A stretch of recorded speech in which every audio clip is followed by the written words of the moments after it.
just because you help people build their relationships doesn't mean that you don't go through your share of trials and tribulations. We work all the time at making sure we maintain and build our relationships because there are too many environmental factors, there's too many internal factors that we go through as individuals. And to come together to make it work shows a lot of commitment to having long discussions, having meaningful decisions, and honoring your agreements. So today, I sit down with my best friend, ex-partner, mother of my child, and we have a accountable discussion.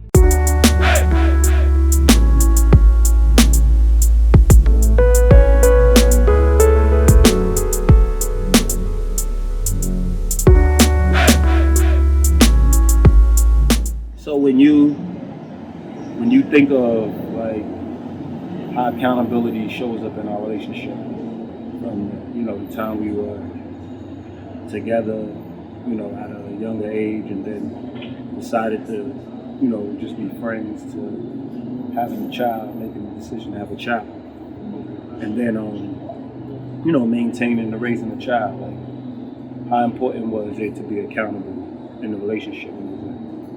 It's the most important part, because without being accountable, everything would have fallen apart. How could we communicate if accountability didn't exist? So there's no way we would even have been able to even live together, I think. Of course, I could see us living together and not talking, but so I'll take that back. But essentially, communicate. We couldn't even get the simplest tasks done if we didn't have accountability. Yeah, like I look back at our relationship when we was first starting, and all of the trials and tribulations of me being a lot older, not a lot older, but me being an older person in college, and I think it's more your wisdom than it is your age. Like you're more advanced, I think, than I am in that way. Yeah, I mean, so I would say I was wise and I was older. Okay. I'll go with that. That was a double dip. Yeah.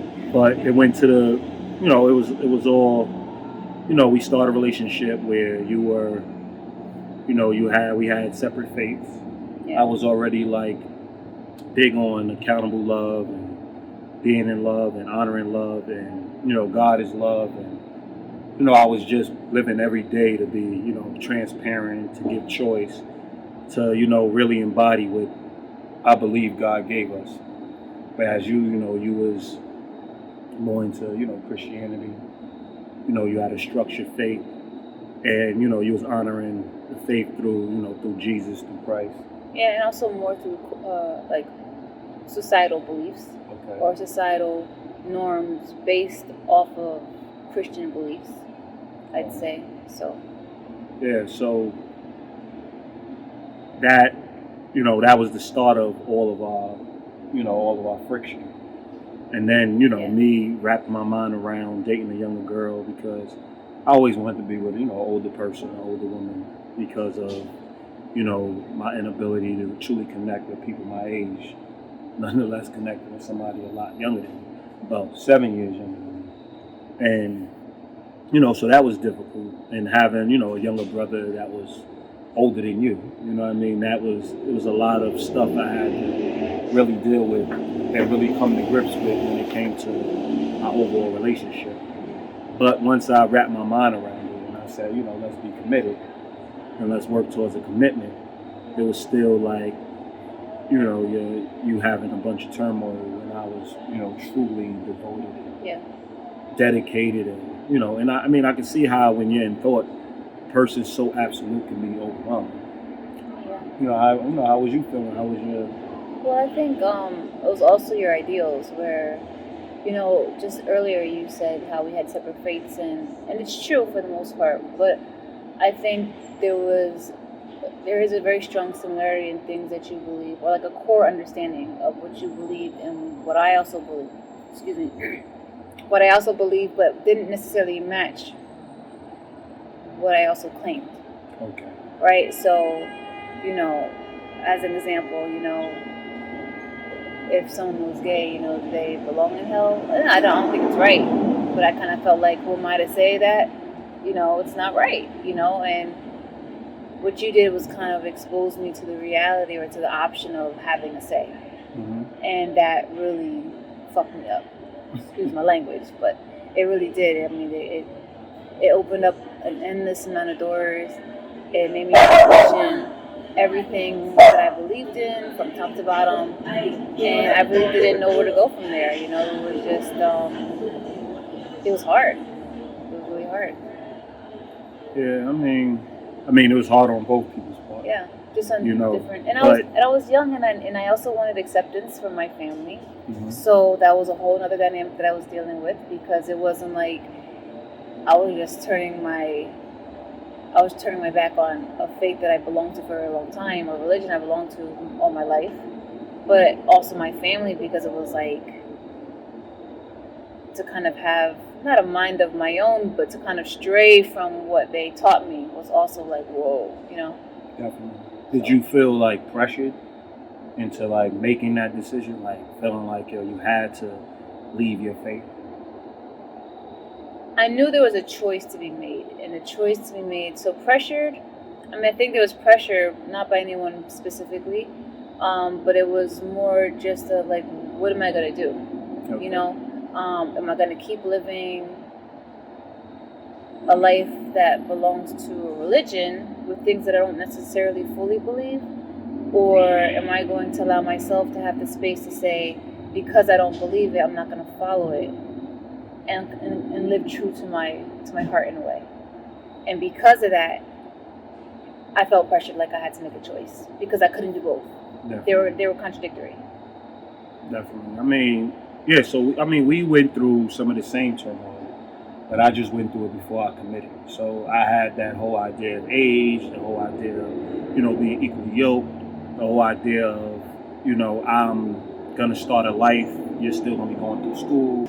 Yeah, so I had set beliefs in place that that I really had to face and see if they have validity or not, and if they could stand the test of a long-term relationship, or will I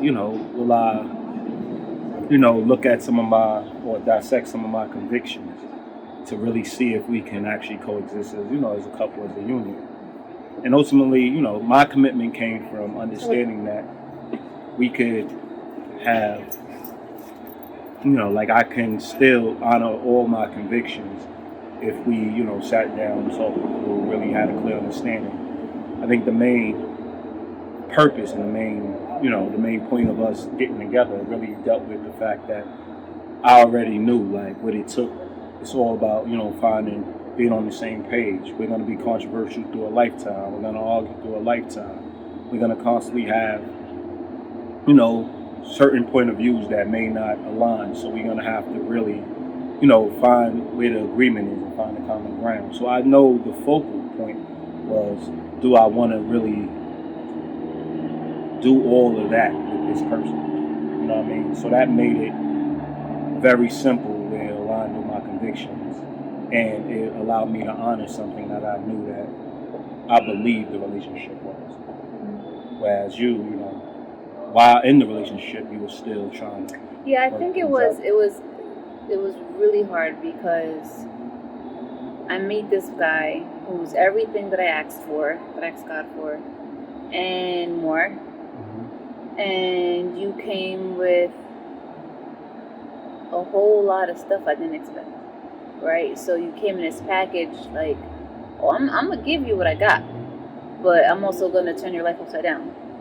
And it was hard to navigate that, really understand not who I was, but at that point what everything meant to me.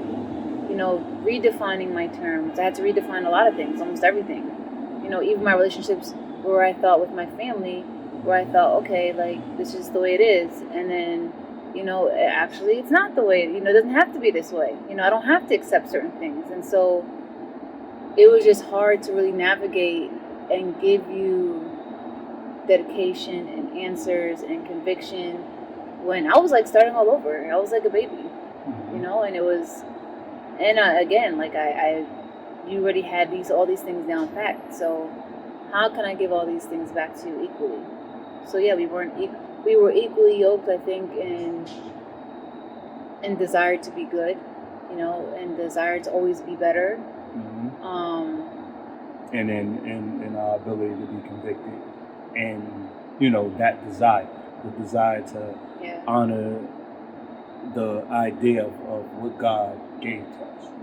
How God honored us and how we honor God. For sure. So we both was very dedicated and convicted when it came to, our belief system when it came to God. But when it came to now, the conviction of the forever. I was done. Once I came to grips with everything, I was done. I felt like, okay, now it's about, building, making sure that my friends are alive, because I already found the person I want to be with. It's all about, making sure I have the life I have, because I don't want to resent you. We all know I have female friends, when you met me, or female people I was getting to know. And I actually thought it was cool at first. Yeah.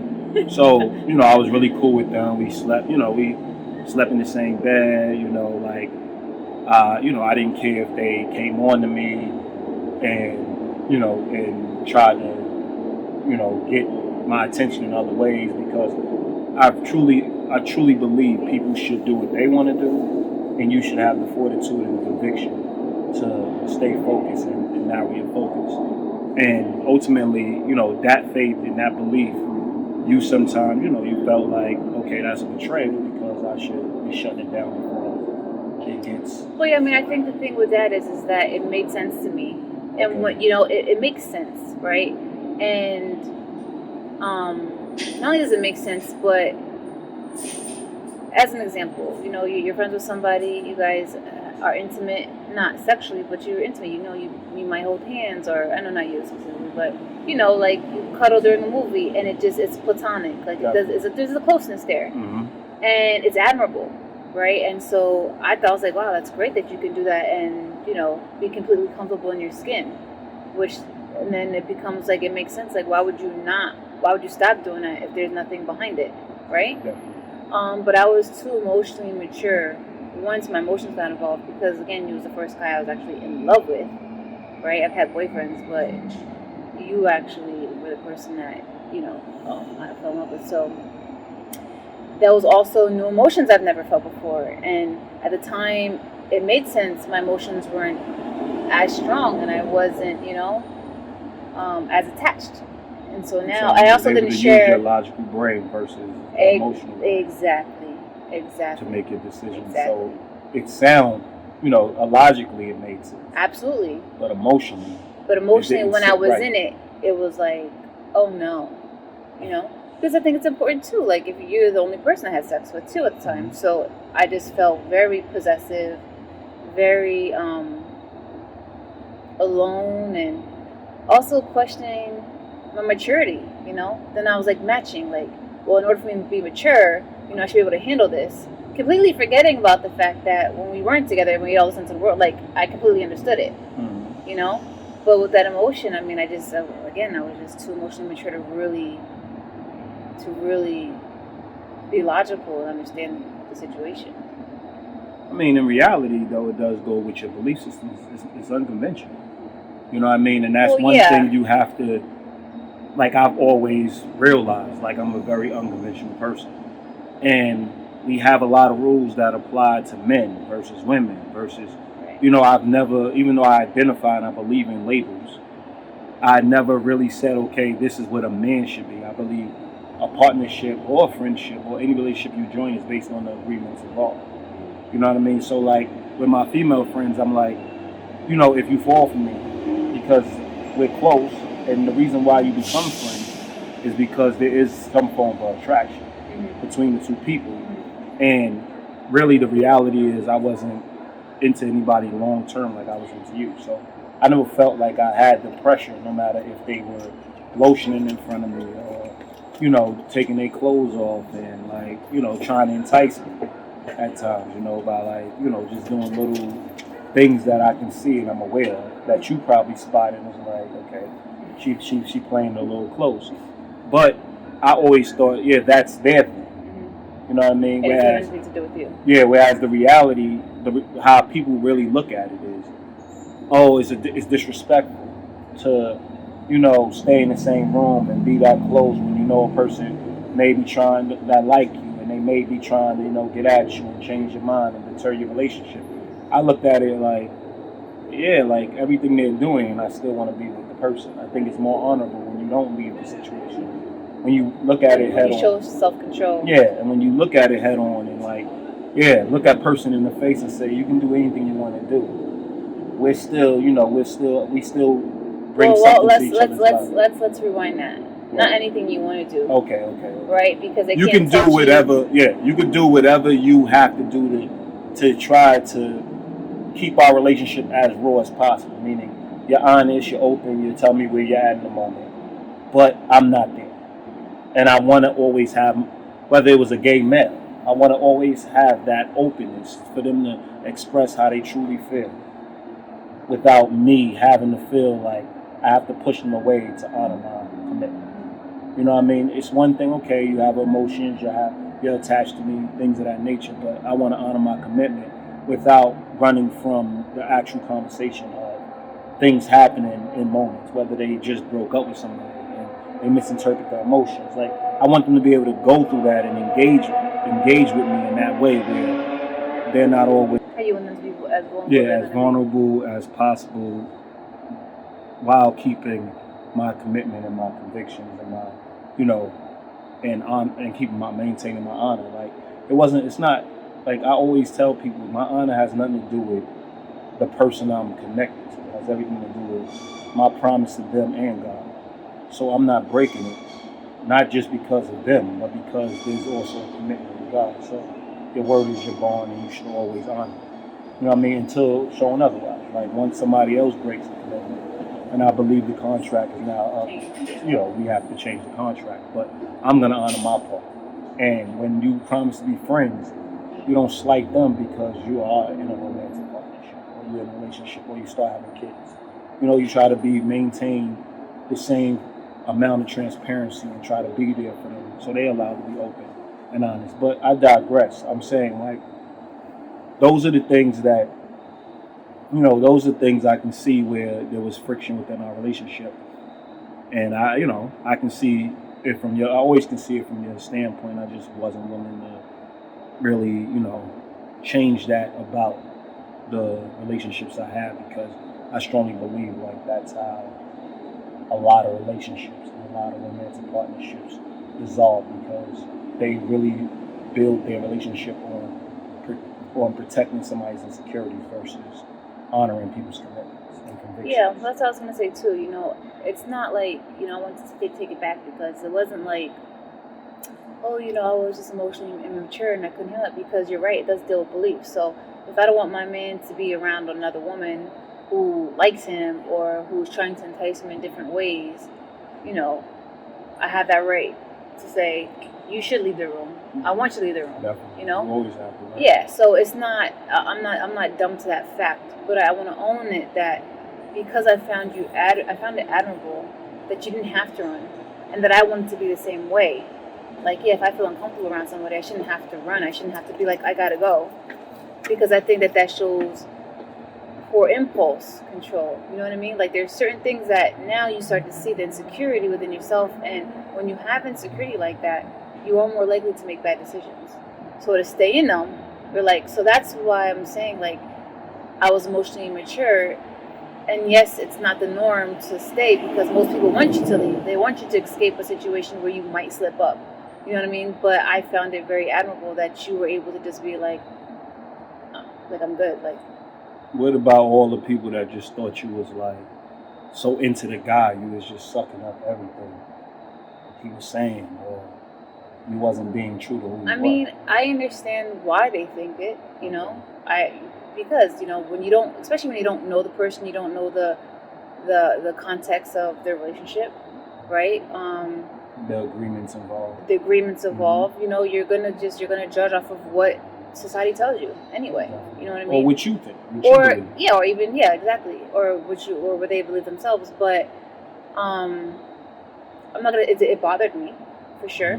Mm-hmm. But at the same time, it didn't matter in a way, because it was like I knew where I was at, and I can explain it a lot more now, you know, which is probably why it bothered me more then, because I couldn't really articulate the difference, and that I didn't at the time, I didn't want to accept that I was emotionally immature, and that I was always trying to catch up to you in some way or some form, which at the same time made me resent you. You know what I mean? Like, there's a lot of facets that go into it. So, a competition. Yeah. So would I say that they were right, that I was just into? No, but at the same time, like I said, I was exposed to a different way of thinking, a different way of believing, and I was trying to just figure it all out. And I wanted what I wanted. I got what I wanted. I had you, right? So it wasn't all a loss. You know what I mean? But at the same time, I was trying to really sort out my emotions and my beliefs, and which way do I want to go, and is that the way that's going to go permanently, instead of going back and forth, not knowing which direction I wanted to actually live in. So, that's one side of it. The other side is like, in the relationship, when you was calling me, I mean, every other time I picked up the phone and like breaking up with me because you felt like, you might have been attracted to somebody else, or you might have been questioning your sexuality because you're close with a female friend, or you admire other people's bodies, and, you was going through a whole maturation of, becoming a woman, you know what I mean? And, I always encourage you, right, to lean in and, go sleep with the guy, like, go hang out with the guy, go be around the woman. Like, it wasn't like I never understood that. And I think this is the part of our relationship people didn't get. Oh, for sure. I lived what I believed. I didn't just say, oh, let me hang out with women and do whatever and hang out with my friends and my male friends and on a basketball court all day. No, I encourage the same. When you have something that is unsure, go see the surgeon. Yeah, for sure. You know what I mean? Yeah, and I would say that's one thing I do respect about you. Like, anytime I was uncertain, you was like, yo, go, like you said, like, go figure it out, Obviously, don't cross certain boundaries, right? Or just, if you do, tell me. Yeah. Give me choice. Let me know. All it was about. Let me know what's going on. Yeah, no, what I'm trying to say is, what I'm saying is, it's not like you was like, yo, go sleep with homeboy. You know what I mean? Go give it up. No, you wasn't like that, but you was like, if you feel like that's what you're gonna do, let me know.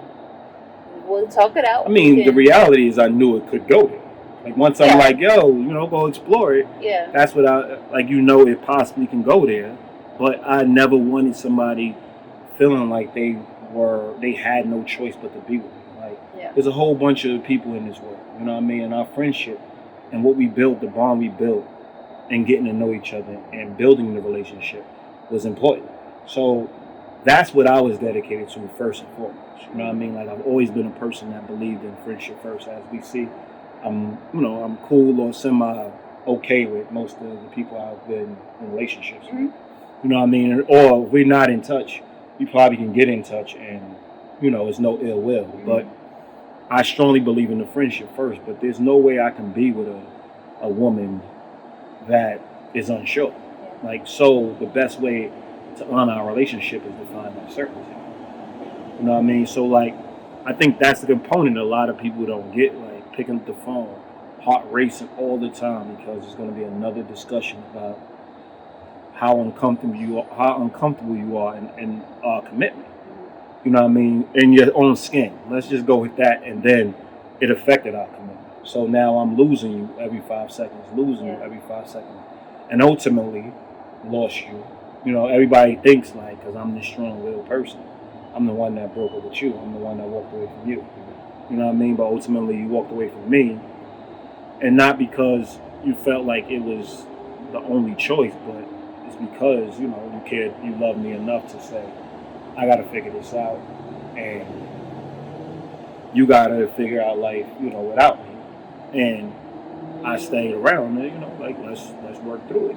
Let's see, as friends, how we gonna move on as friends, and how we're gonna be able to navigate as friends. So, how did you feel about the friendship? Like, how did the friendship go? Oh, man. Well, I mean, it was hard to be a friend because I was still very emotionally attached to you in a romantic way, and I still wanted what I wanted. I was very selfish, I think, and just I wasn't even in a place to be your friend. I mean, really, we weren't friends. You were my friend. Mm-hmm. You know, I wasn't your friend. And I mean, I could respect that. Yeah. And when it comes to accountability, I mean, like, I was completely unaccountable for, I mean, everything that went on in my relationship. I think even to this day, there's some things I'm just still not, like, you know, really fully taking accountability for. But, I mean, at least I can say that now. Like, yeah, it just, you looked so bad because I was always walking around sad and shit. Mm-hmm. And the sadness really didn't deal with you as much as it dealt with just where I was in life in general, and just continuously feeling lost and not knowing what to accept and how to accept myself and the different aspects of myself. And so it was just, yeah, I couldn't be a friend. And so the friendship then was non-existent, but I can say you were a great friend because you were, you know, you never kicked me out of the house. You let me live in the house. You always kept to your agreement. I didn't let you. Well, what I'm saying is we agreed to it, but you kept your agreement. Okay. You know, you weren't emotional about it. You comforted me as if. Well, what I'm saying is you didn't make emotional decisions. Like you didn't make emotional decisions. And so, you know, you kept your end of the bargain, essentially. You know, you were there to support me. I believe in accountability. You let me cry on your shoulder, and I broke up with you, and I'm crying on your shoulder. You know what I mean? So, yeah, I mean, you were amazing. I don't know. Be like, you know, if you feel emotional, let it out. This is what it is. But I mean, that was a time in our life. Like, that was a difficult time. I used to have to deal with the fact, like, oh, this woman that used to be with, living with you, how could you ever move on? How could you ever have relationships? How could you ever be in a relationship with somebody else? And, like, you're laughing because 80% of those people are sharing their men with. Like, when we're talking, they're being cheated on presently. Yeah. You know what I mean? Or they gotta worry about what their man is doing presently. And I'm looking at them like, I'm looking at them like, don't you think you need to rethink your existence? Like, I've never been in the reason why I, deem myself a person that really truly understands relationships is because it's not about my ability to maintain a relationship, because that takes two. It takes me finding the equal. It's your ability to understand that a relationship and what love means is honoring agreements. You know what I'm saying? So that was a tough time for me, having to really, still live with the person that I was in a relationship with and thought was the end result, to now being out back in the world and trying to figure out if I can find my partner but still maintain our friendship. All the while still getting backlash for destroying this young girl's life. Yeah. All the while, I'm the bad guy in every last conversation because, the man can never be the good person. You know what I mean? So, like, but, you understand that going in. Our biggest thing with the friendship, and I did have an issue with it, was the fact that you wasn't accountable. Like, you didn't own it. You walked around sad like you was the one that lost your future in a night. You know what I mean? You sleeping in the bed one night, and the next night, we need to talk. And my heart's dropping, and I'm like, yo, this is like the 50th time. You know what I mean? And I'm like, this time it has to stick. So those, obviously there's more background to it, but sure. it has to stick, and I had to move forward, but it felt like a out-of-body experience. You know what I mean? Like, I felt like everybody else that's been in love and lost the person they love and had to, reboot and start all over. And then you walking around and you're like, I gotta do equivalent or better the next time around. So, you set a high bar, because it's not about yeah, we could talk about the trials and tribulations and the things that I was put through, things you was put through, but overall, you're a good human being. You was a great nurturer. You made sure that, I didn't need for nothing. And, like on that level, the things I've seen in you still exist. You know what I mean? It's just the absolutes were the problem. Like having strong conviction and realizing life is not absolute, but you find the black and white within all the gray, and that's your commitments. That's your faith. Where you honor it no matter what, because you always know you're gonna lead back to that. But yeah, I can't say the friendship was easy, but it was necessary because I wasn't gonna lose another great person in my life because the commitment went away. So I mean. But how did you feel about not having a friend? You know what I mean? Like, you didn't just lose a future, like, you lost a friend. And you became... in reality, you still provided... You still provided everything you provided in the relationship. You know what I mean? You still made sure... I just happened to be the person talking to you about the issues. Like, you still made sure that I was taken care of. You still made sure that, when I needed to talk, you was there for me. When I wanted to write, you edited my stuff. You called me out when I was being lazy and missing things, or you realize, I might have a disability, because it's like no matter what, this keeps happening. Like you keep putting INGs where they don't need to be, or missing out INGs and S's. Like you still was very hard on getting me to be the best I could be. So where you see you weren't a friend, you was emotionally withdrawn that time. You was emotionally not there. I caused you a bit of havoc. Yeah, you caused me havoc. You made it, like if I did have a woman come over, you did make it hard for that person to, feel as comfortable as they can feel. But at the same time, you pulled it together, though. And you was able to have discussions. The second half, you was able to have discussions with them and play the friend role and really vet them and see if they're going to be good for me and really, get to know them and really play the friend role. I know how, you like to do the samurai thing where you like to, die on your sword. But I think you was, I know you was a good friend, and you was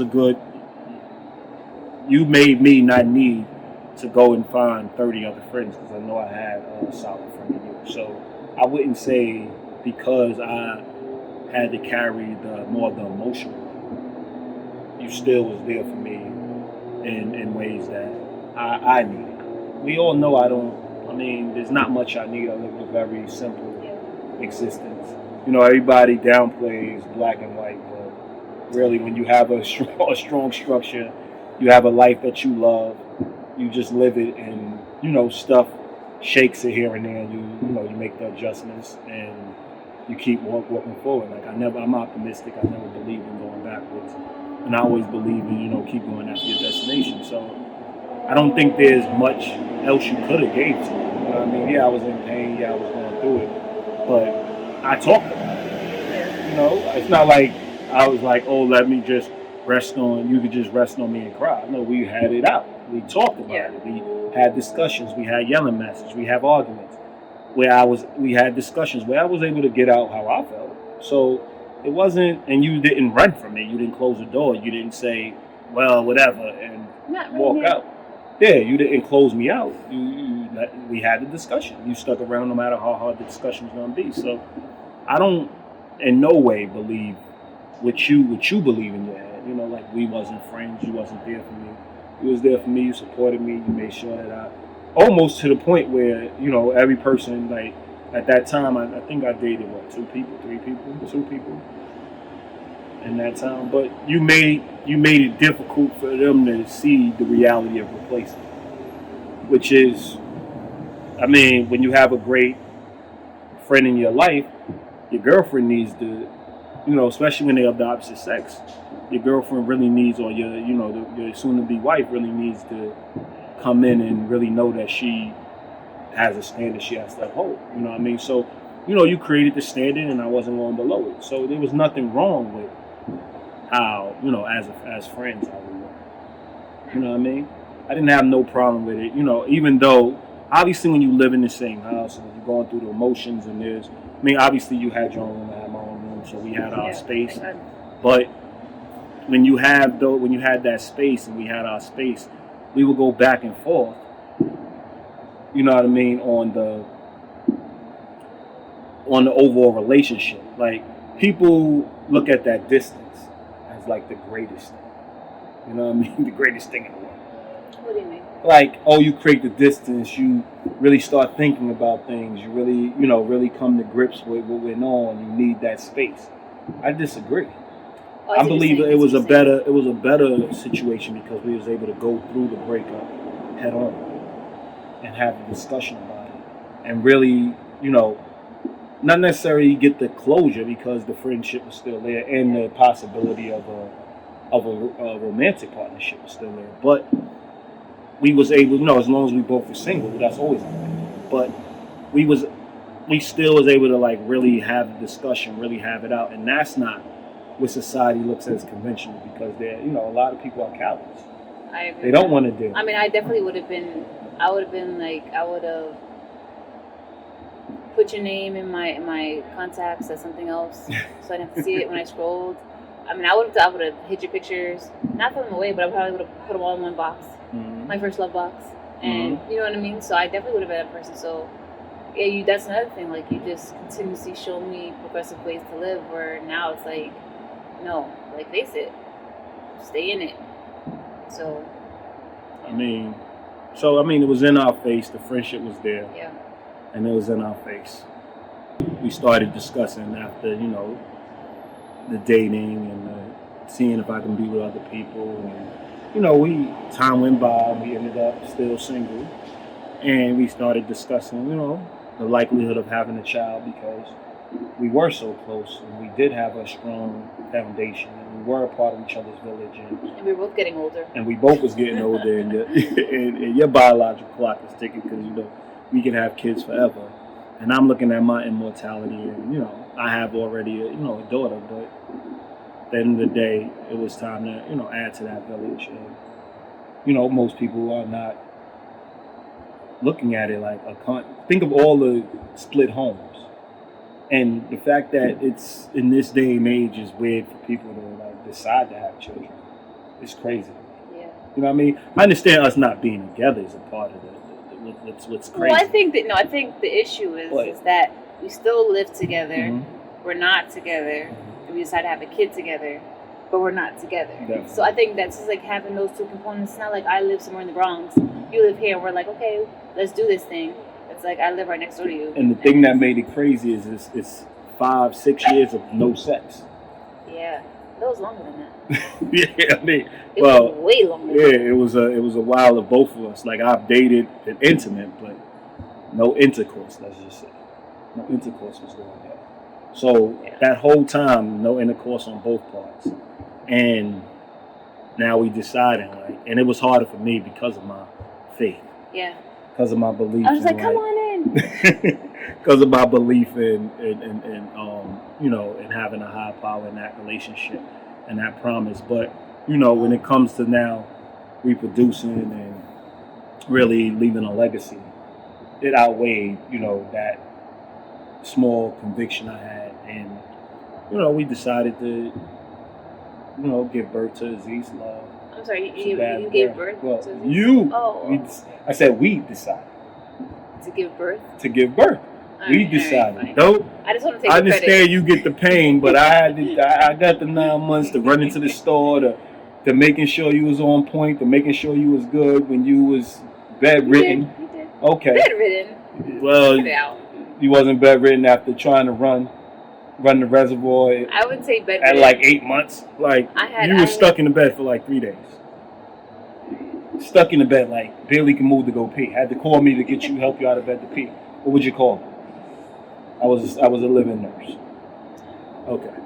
So, going through all that, and obviously you can't paint the whole relationship in this time, but I mean, when you look at it, that's the blessing of it all. Like, we did it. We going through life. We have a beautiful child. We're talking about possibly giving them a sibling. And, there's when you look back on it, there was a beginning, and you reflect on it, and it's still beautiful. Like I would say, the relationship is still beautiful. Crazy. The relationship is still kicking, and people ask me all the time, "Why y'all not together?" Well, I mean, it's the same uncertainty of faith.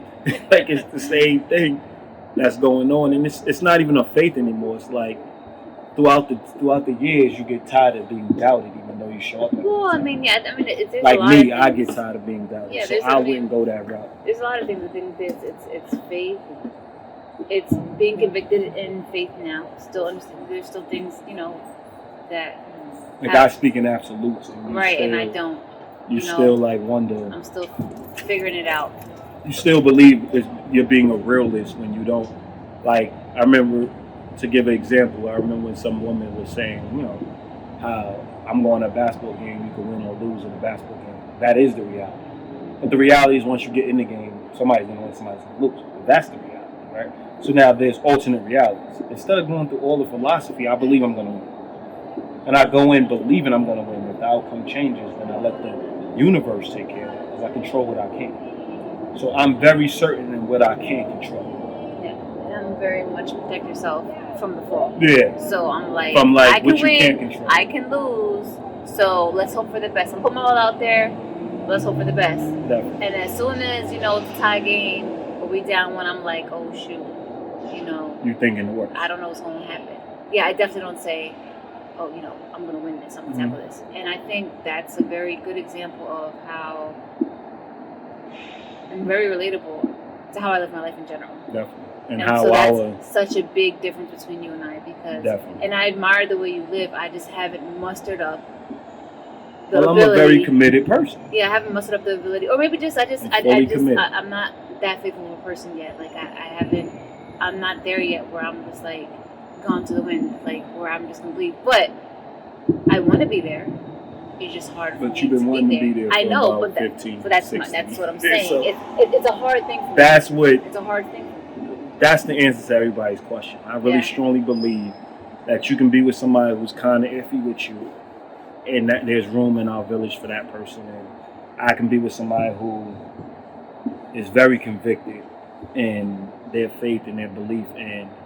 And when I say who I am and I show up every day being who I am, they can trust me blindly. And I feel the same about them. And we're not in constant conflict or constant back and forth about character. We're more talking about politics, maybe. Like we're arguing about the things that we should be arguing about. That's going to be a lifetime walk, and not questioning who a person is after 16, 17 years. It's overall our relationship. We walk each other through it. It's been lovely. I didn't see you cry. The transition from romantic partnership to friendship takes dedication on both people's parts.